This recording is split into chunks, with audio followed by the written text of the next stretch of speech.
Bonjour à tous et bienvenue dans ma nouvelle vidéo. Aujourd'hui, je voudrais vous présenter la nouvelle version de mon logiciel Gus Explorer, qui est la version 1.42, que j'ai mis en ligne hier. Et donc vous la trouverez donc sur mon blog, qui est le blog dont l'adresse s'affiche ici, donc gus06.effiant.net. Voilà, et donc je publie de temps en temps donc des posts pour donner des nouvelles, et notamment quand il y a des nouvelles versions. Et là, vous avez à chaque fois des liens pour télécharger le jar correspondant. Donc si vous voulez donc récupérer cette nouvelle version, vous pouvez cliquer ici. Voilà, pour télécharger le jar. Donc il fait 55 mégaoctets. Moi je ne vais pas le refaire parce que je l'ai déjà fait. Il se trouve ici. Voilà, donc, ça se présente comme ça. Donc je vous propose de le lancer puis de vous montrer un peu comment ça fonctionne. Pour ceux qui ne connaissent pas Gus Explorer. Donc là c'est le premier lancement, donc ça va prendre un petit peu plus de temps que d'habitude.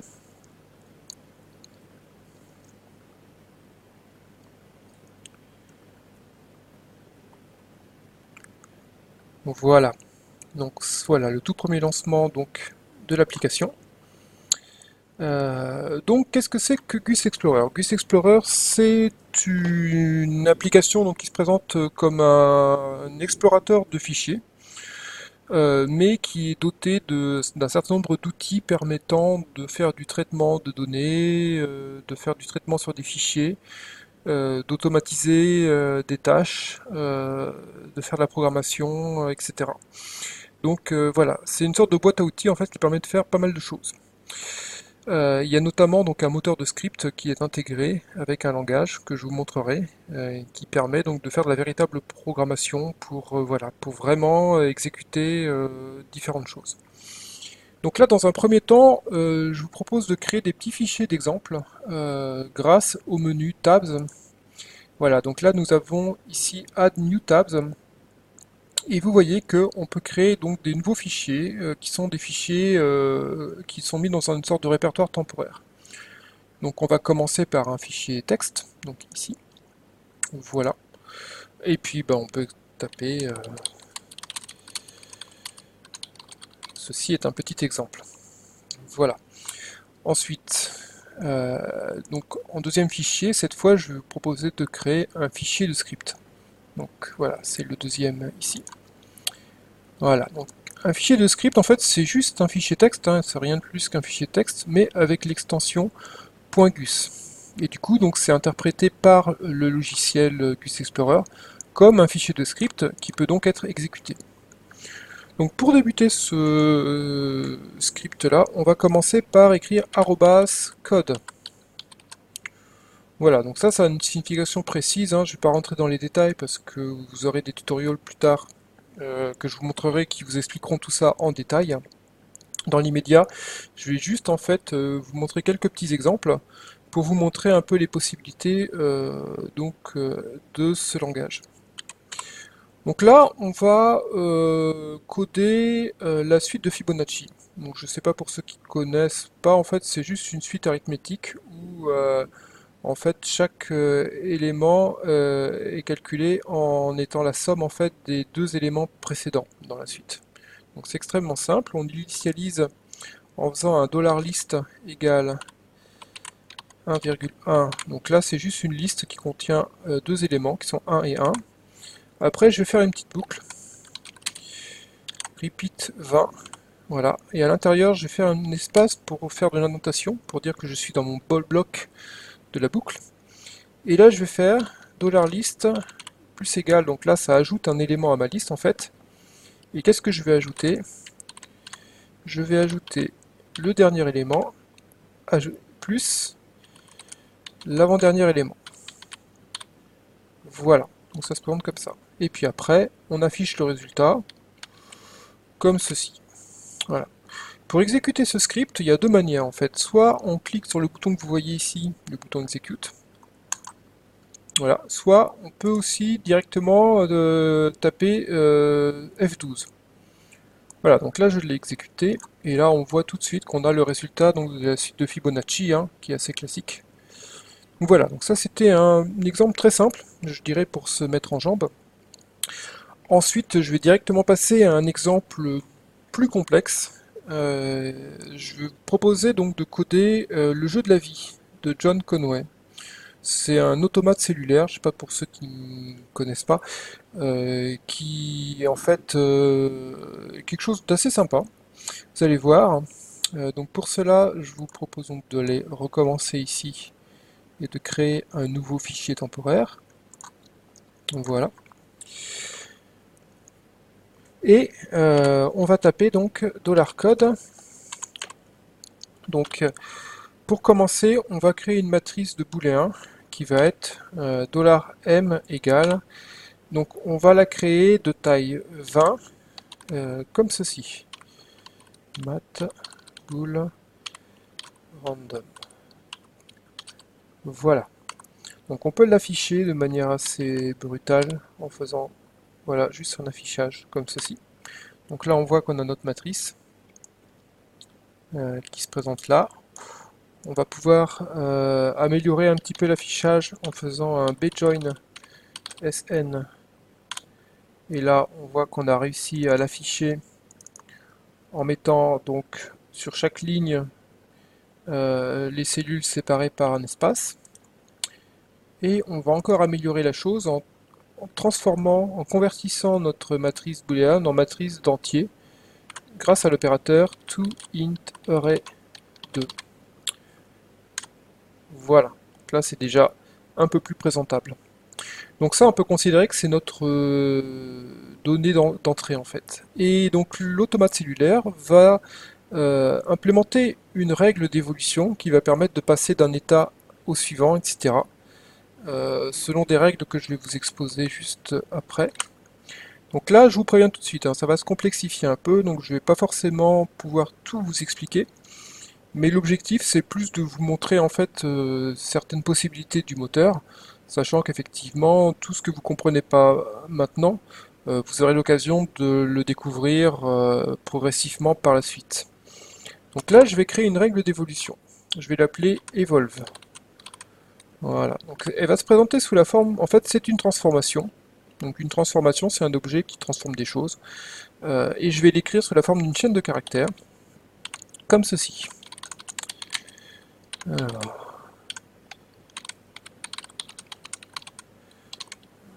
Donc là, en fait, la règle stipule les choses suivantes. C'est-à-dire que quand on a une cellule qui est vivante, c'est-à-dire que le booléen est à trou, à ce moment-là, son état reste à trou si jamais le nombre de voisins qui est également à trou est au nombre de 2 ou 3.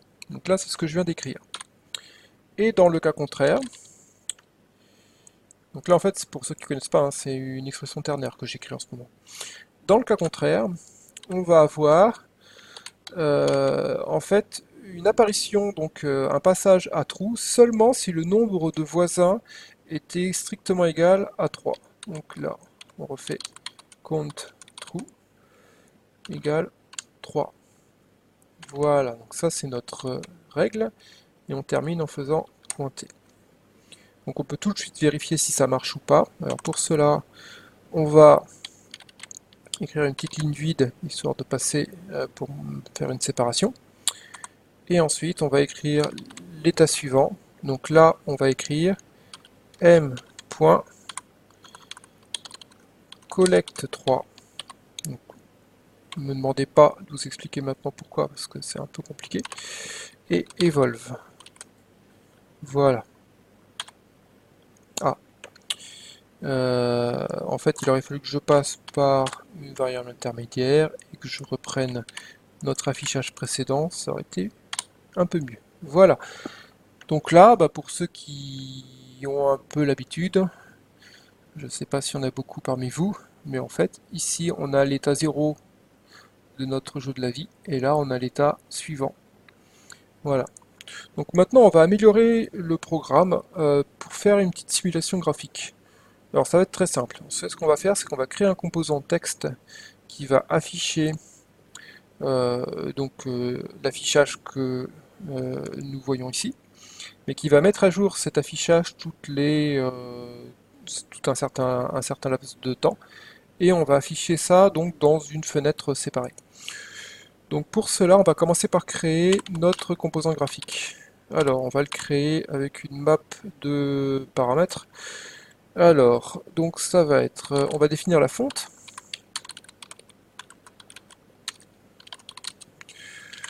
Voilà. Ensuite, on va définir la marge qu'on va mettre à 5. Et on va dire editable.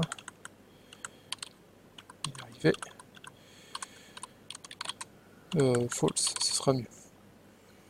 Voilà. Ok. Donc, une fois qu'on a notre composant texte, on va créer la boîte de dialogue, notre composant dialogue, qui va lui se créer de la manière suivante. Donc le contenu, ça va être le composant texte qu'on vient de créer. La taille, on va prendre 450 sur 500, voilà. Display, donc ça c'est le titre de notre fenêtre, on va dire Game of Life. Game of Life. Et visible true. Voilà, donc là on a créé nos éléments graphiques, nos composants graphiques. Maintenant il ne reste plus qu'à faire deux choses. Première chose, on va mettre dans notre composant texte le texte tout précédent. Donc ça va être ceci. Voilà. Donc là si on essaye juste ici de voir ce que ça donne, voilà, on a juste ça. C'est-à-dire que là, on a effectivement notre fenêtre qui s'affiche avec à l'intérieur le composant texte et on a mis le texte qui est en fait la même chose que ce texte-là. Voilà, maintenant on va faire bouger tout ça. Donc pour faire bouger tout ça, on va créer un petit cadenceur, une petite horloge. Donc ça va se créer comme ça. On va mettre du 600 millisecondes, ça va être pas mal. Une petite condition de fin pour pouvoir arrêter le programme. Cette condition, ça va être le fait que notre dialogue est toujours visible. Is visible. Voilà. Et maintenant, donc là, on va, premier temps, on va faire évoluer notre modèle. Voilà. Ensuite, on met à jour notre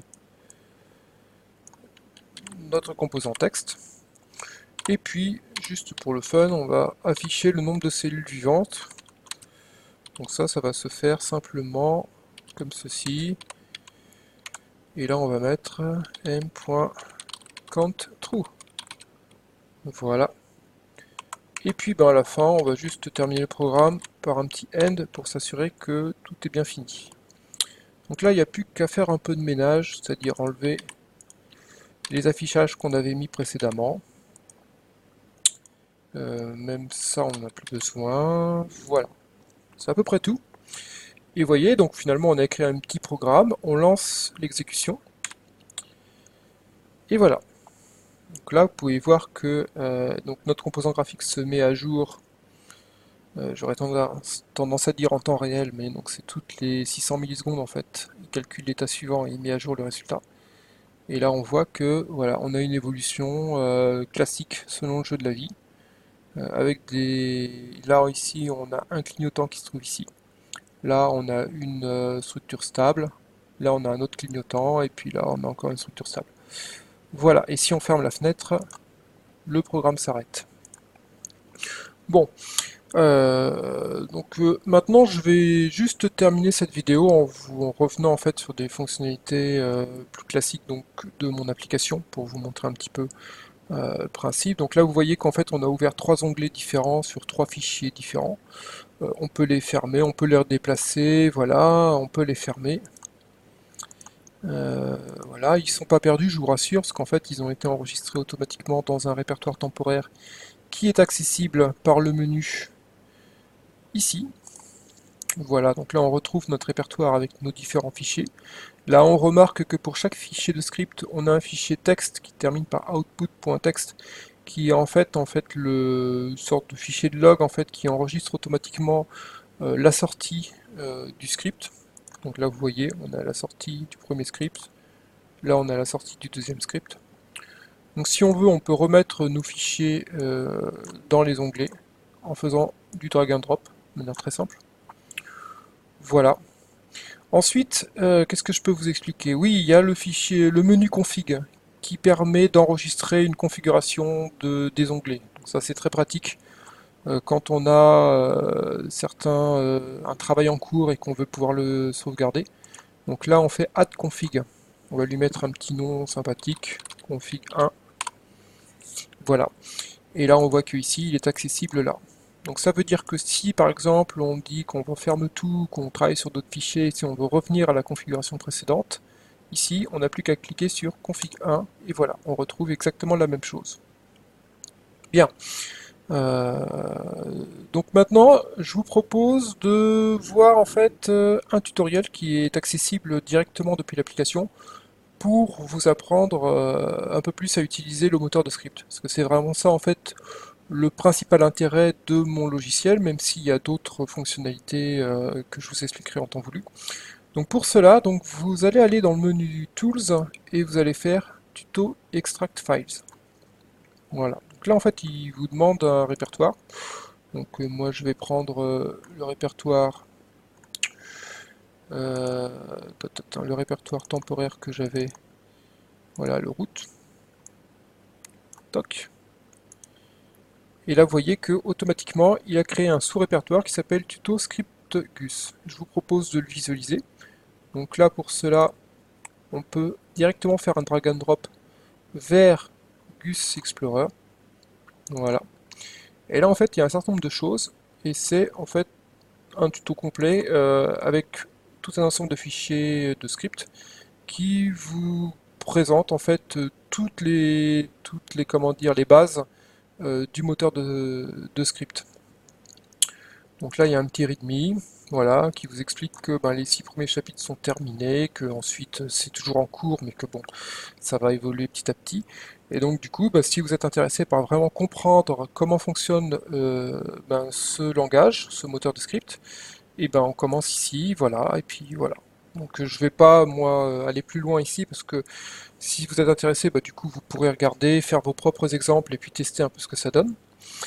Sachez simplement que toute la richesse de ce langage se trouve en fait dans le nombre d'opérateurs disponibles qui permettent vraiment de faire énormément de choses.